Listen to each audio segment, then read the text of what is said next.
بسم اللہ الرحمن الرحیم۔ رمضان المبارک کے مہینے میں بیوی سے ہم بستری کرنے کے 3 بڑے ثواب جان کر حیران رہ جاؤ گے۔ شام کو افطاری کے بعد صبح سحری کا وقت ختم ہونے سے پہلے زوجین جماع کر سکتے ہیں، جیسا کہ قرآن مجید میں اللہ تعالیٰ کا ارشاد ہے، تمہارے لیے روزوں کی راتوں میں اپنی بیویوں کے پاس جانا حلال کر دیا ہے، وہ تمہاری پوشاک ہے اور تم ان کی پوشاک ہو۔ اللہ کو معلوم ہے کہ تم اپنے حق میں خیانت کرتے تھے، سو اس نے تمہارے حال پر رحم کیا اور تمہیں معاف فرما دیا۔ بس اب روزوں کی راتوں میں تم ان سے مباشرت کیا کرو جو اللہ نے تمہارے لیے لکھ دیا ہے۔ رمضان المبارک میں دن کے وقت روزے کی حالت میں میاں بیوی کا ہم بستری کرنا منع ہے، البتہ غروب آفتاب کے بعد سے سحری تک تعلقات قائم کرنا جائز ہے۔ واضح رہے، رمضان المبارک میں روزے کی حالت میں اپنی بیوی سے ہم بستری کرنے سے روزے فاسد ہو جائے گا۔ سچے دل سے توبہ و استغفار لازم ہوں گے، یعنی ایک روزہ بطور قضا رکھنے کے ساتھ ایک روزے کے کفارے میں 60 روزے مسلسل رکھنے واجب ہوں گے۔ لیکن اگر مسلسل 60 روزے رکھنے کی طاقت نہ ہو تو 60 مسکینوں کو کھانا کھلانا واجب ہوگا۔ اللہ کے پیارے نبی حضرت محمد صلی اللہ علیہ وآلہ وسلم نے فرمایا کہ روزے کی حالت میں اپنی بیویوں سے جماع نہ کرو، اس سے روزہ ٹوٹ جائے گا اور اس کو سخت گناہ بھی دیا جائے گا۔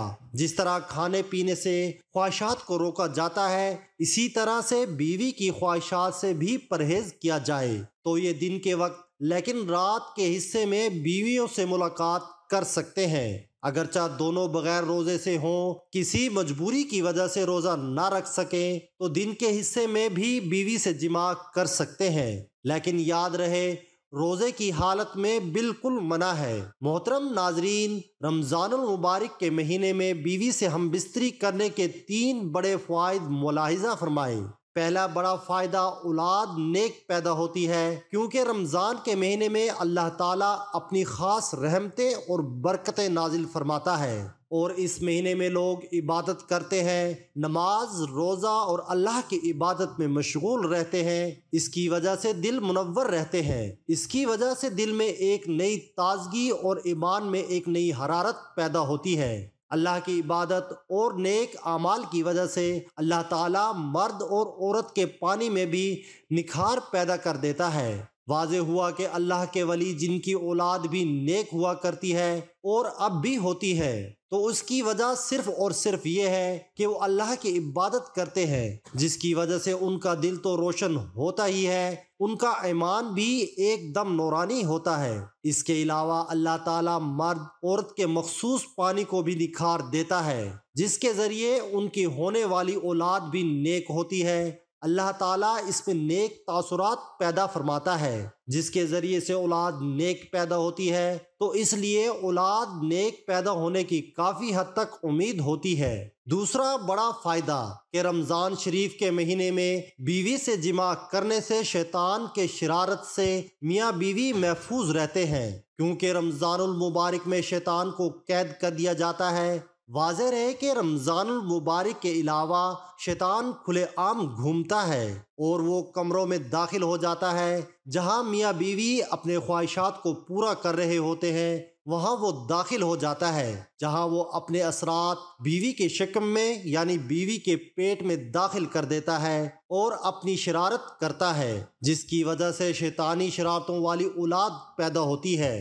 اب آپ سوچ رہے ہوں گے کہ ایسا کیسے ہو سکتا ہے، تو ہم آپ کو بتا دیں کہ نبی کریم صلی اللہ علیہ وآلہ وسلم نے فرمایا کہ شیطان تمہارا کھلا دشمن ہے۔ جب بچہ پیدا ہوتا ہے تب شیطان آ جاتا ہے بچے کو پریشان کرنے کے لیے اور اس کے ساتھ شرارت کرتا ہے۔ بچہ کافی پریشان رہتا ہے، اس لیے بچے کے پیدائش پر اذان پڑھنی چاہیے تاکہ بچے کو راحت مل سکے اور شیطان بھاگ جائے۔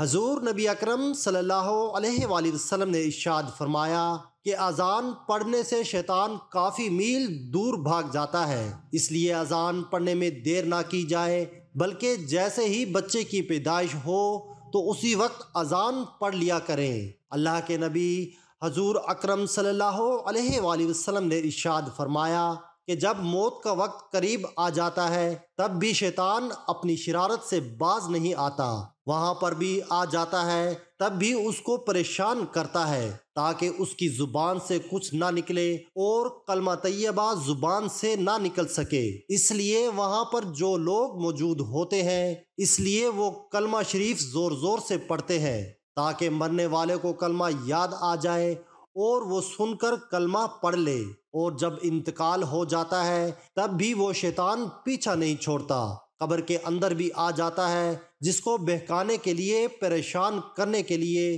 شرارتیں کرتا ہے تاکہ یہ سوالوں کے ٹھیک ٹھیک جواب نہ دے سکے۔ تو نبی کریم صلی اللہ علیہ وآلہ وسلم نے ارشاد فرمایا کہ اذان کی آواز سن کر شیطان میلوں دور بھاگ جاتا ہے، جس کی وجہ سے قبر میں اذان پڑھی جاتی ہے اور مردے کو کافی راحت ملتی ہے۔ اسی لیے جب میاں بیوی ملاقات کرتے ہیں اس دوران بھی شیطان اپنی شرارت سے باز نہیں آتا اور پریشان کرنے لگتا ہے اور اپنے اثرات ڈالنے کی کوشش کرتا ہے۔ اس سے بچنے کے لیے بھی رسول اکرم صلی اللہ علیہ وآلہ وسلم نے دعا بتائی ہے کہ میاں بیوی صحبت کرتے وقت یہ دعا پڑھ لے تو شیطان ان کا کچھ نہیں بگاڑ سکے گا۔ تو وہ دعا کیا ہے آئیے ہم آپ کو بتاتے ہیں۔ ترجمہ: اللہ کے نام سے، اے اللہ تو ہم دونوں کو شیطان سے بچا، اور جو اولاد تو ہم کو عطا فرمائے اس کو بھی شیطان سے بچا۔ اور واضح رہے کہ شیطان رمضان المبارک کے علاوہ اور باقی مہینوں میں میاں بیوی کے درمیان حائل ہو جاتا ہے اور ان کے درمیان اثرات چھوڑنے کی کوشش کرتا ہے۔ اس سے بچنے کے لیے ہر انسان کو یہ دعا ضرور پڑھنی چاہیے۔ اور رمضان کے مہینے میں ہم بستری کرنے سے نیک اولاد پیدا ہونے کی امید بڑھ جاتی ہے، کیونکہ نبی کریم صلی اللہ علیہ وآلہ وسلم نے رمضان کے مہینے میں شیطانوں کو زنجیروں میں جکڑ دیا جاتا ہے۔ تیسرا بڑا فائدہ، رمضان کے مہینے میں جماع کرنے سے 70 گنا ثواب دیا جاتا ہے کہ نبی کریم صلی اللہ علیہ وآلہ وسلم نے ارشاد فرمایا کہ رمضان کے مہینے میں جب کوئی نیکی کی جائے یا کوئی برائی کی جائے دونوں کا بدلہ 70 گنا بڑھا دیا جاتا ہے، اور رمضان میں جماع کرنا ثواب ہے، یعنی نبی کریم صلی اللہ علیہ وآلہ وسلم نے فرمایا کہ ثواب دیا جاتا ہے۔ یہ بہت حیرت کی بات ہے، لیکن ایک بار صحابہ کرام رضوان اللہ اجمعین نے عرض کیا کہ یا رسول اللہ صلی اللہ علیہ وآلہ وسلم کہ جب میاں بیوی ملاقات کرتے ہیں تو کیا ان کو بھی ثواب ملتا ہے؟ تو آپ صلی اللہ علیہ وآلہ وسلم نے فرمایا جی ہاں، اگر کیا وہ زنا کرتے تو ان کو عذاب نہیں دیا جاتا، اور ویسے بھی وہ میاں بیوی کے حقوق ادا کر رہے ہیں، اس لیے اللہ تعالیٰ ثواب عطا کرتے ہیں۔ اس لیے اگر یہ رمضان کے مہینے میں کیا جائے تو اللہ 70 گنا ثواب زیادہ دیتے ہیں۔ یہ 3 بڑے فائدے ہیں رمضان میں بیوی سے قربت حاصل کرنے کے، لیکن یہ بات یاد رہے کہ ایسا روزے کی حالت میں نہ ہو ورنہ سخت سے سخت گناہ ہوگا۔ واضح ہوا کہ مبارک مہینے یعنی روزے کی حالت میں بیوی کے ساتھ ہم بستری کرنا جائز نہیں ہے۔ اس کے علاوہ رات کو بیوی کے ساتھ ازدواجی تعلقات قائم کرنے میں کوئی مذائقہ نہیں ہے۔ روزے کی حالت میں بیوی سے ہم بستری کرنے سے روزہ فاسد ہو جائے گا اور سچے دل سے توبہ و استغفار لازم ہوں گے، یعنی ایک روزہ توڑ کر رکھنے کے ساتھ ایک روزے کے کفارے میں 60 روزے مسلسل رکھنے والے ہوں گے۔ لیکن اگر مسلسل 60 روزہ رکھنے کی طاقت نہ ہو تو 60 مسکینوں کو 2 وقت کا کھانا کھلانا واجب ہوگا، یا 60 مسکینوں کو صدقۃ الفطر عطا کرنا ہوگا۔ اللہ پاک ہمیں عمل کی مکمل توفیق عطا فرمائے اور ہمیں شیطان کے سر سے محفوظ رکھے، آمین ثم آمین۔ ناظرین، اللہ کے 99 ناموں میں سے ایک نام ضرور ٹائپ کریں۔